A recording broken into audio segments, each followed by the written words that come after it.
शुरू करा। हाँ सर बोलिए। बोलेंगे तो चलो। मानव जीवन अनेक कठिनाइयों एवं परेशानियों से गुजर रहा है। मानव का यह सदा प्रयास रहा है कि हम इन कठिनाइयों और परेशानियों से ऊपर उठकर शांति को प्राप्त करें, लेकिन वर्तमान परिवेश में रहकर वह शांति को न उपलब्ध होकर अशांति के भंवर जाल में फंस जा रहा है। हम अशांति से कैसे निकलें, हमारा जीवन कैसे शांति हो और हम कैसे अपने जीवन को कृतार्थ करें, इसके लिए कुछ बातों पर ध्यान देना होगा। सर्वप्रथम हमें यह देखना होगा कि हम अपने भोजन की व्यवस्था को सम्यक बनाना होगा। न ज़्यादा कम, न ज़्यादा। शरीर के लिए जितनी आवश्यक चीज़ हैं उतना ही रखें।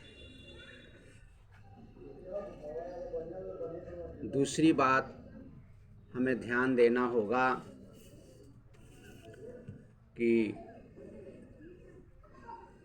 अपने जीवन को सुंदर बनाने के लिए हमारे जीवन में शरीर को तंदुरुस्त करने के लिए एक्सरसाइज और व्यायाम को भी महत्व देना होगा। शरीर को चुस्त सुडौल बनाना होगा और सुंदर बनाना होगा, और इसके साथ मानसिक स्थितियों पर भी काबू करना होगा। कहते हैं लोग कि मन चंचल है, मन पकड़ में नहीं आता है, मन गलत जगहों पर चला जाता है। मन तो हमारा सहयोगी है, जहाँ इसे लगाएंगे वहीं रहेगा। इसे अच्छे जगह पर लगाएंगे तो अच्छा जगह पर जाएगा, बुरे जगह पर लगाएंगे तो बुरी जगहों पर फंस जाएगा। अतः मन को हमें सही सही कार्यों के ऊपर, जो दुनिया के जनहित में हो, उन कार्यों के विषय में मन की बात सोचना चाहिए और उसके तरफ ही आगे बढ़ना चाहिए। इसके बाद है ब्रह्मचर्य का पालन। जब तक हम ब्रह्मचर्य का पालन नहीं करेंगे, हमारा जीवन सुंदर, सुडौल एवं मानसिक रूप से हम अशांत रहेंगे। दुनिया में सबसे ज़्यादा शक्ति जो व्यय होता है वह ब्रह्मचर्य के पालन नहीं करने से होता है। अतः हमारे जीवन में ब्रह्मचर्य का पालन भी बहुत आवश्यक है। इसके साथ हमें पारिवारिक अटैचमेंट से भी दूर रहना होगा।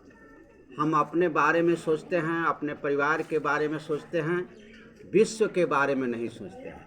अगर विश्व बंधुत्व की भावना हम में आ जाए, हम पूरे संसार की भलाई की बात सोचें, कल्याण की बात सोचें, तो निश्चित रूप से हमारा ध्यान बहुत ही आकर्षक होगा और हम बहुत ही ऊंचे आदर्श की तरफ बढ़ेंगे। लेकिन अगर हम अपने निजी स्वार्थ में, निजी चीज़ों की आवश्यकताओं की पूर्ति करने में लगे रहेंगे तो हमारा जीवन कभी भी कल्याणकारी नहीं होगा। अगर आप चाहते हैं कि हमारा जीवन सुंदर हो तो हमें यह देखना होगा कि सबकी कल्याण, अपने निजी स्वार्थ को छोड़कर जनहित की भावना को हम अपने जीवन में उतारें और उसे लागू करें। तभी जो है मानव जीवन का सही अर्थ मूल्यांकन जीवन में साबित होगा। नहीं तो जानवर के जो प्रवृत्ति है वह हम जानवर नहीं हैं। हम यहाँ आए हैं जानवर से मानव बनने के लिए। मानव बनने के लिए सिर्फ खाना पीना, बाल बच्चा पैदा करना ही नहीं है, बल्कि एक परम आनंद, ऐश्वर्य की प्राप्ति करना मानव जीवन का प्रथम लक्ष्य होना चाहिए। न कि फिर सिर्फ हम अपनी भावनाओं के अंदर ही जिएं, ऐसा नहीं हो।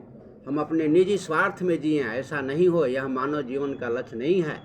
मानव जीवन का लक्ष्य है अपने आप को उच्चतर से उच्चतर विचारों में रखना और गलत विचारों से अलग रहना। यह हमारी सबसे पहली प्राथमिकता होनी चाहिए। इस जीवन में जब सफलता के तरफ आप बढ़ेंगे तो लोग पैर खींचेंगे, और जब तुम सफल हो जाओगे तो फिर तुमसे लोग ईर्ष्या करेंगे। तो इसमें हमें सफल और असफल दोनों स्थितियों में हमें सफल होने या असफल होने दोनों को समान समझकर हमें अपने लक्ष्य की तरफ आगे बढ़ना चाहिए। जैसे हाथी एक ऐसा जानवर है जिसमें हम सभी उनका नमस्कार करते हैं, हाथ जोड़ते हैं, लेकिन उसके पीछे कुत्ते भी दौड़ते हैं। कुत्ते उनको भौंकते रहते हैं, लेकिन हाथी कभी भी पीछे मुड़कर नहीं देखता। हाथी सदैव आगे बढ़ता चला जाता है। इसलिए हम सभी बच्चों को भी, हम सभी लोगों को भी आगे अपने लक्ष्य की तरफ बढ़ना चाहिए। पीछे मुड़कर जो शिकायत कर रहे हैं, जो आपकी अवहेलना कर रहे हैं, जो आपकी बुराई कर रहे हैं, उनकी तरफ नहीं देखकर अपने लक्ष्य की तरफ बढ़ें। तभी मानव जीवन की सार्थकता पूर्ण होगी और तुम्हारा कल्याण होगा। सदैव आगे बढ़ते रहो, सदैव आगे बढ़ते रहो। धन्यवाद।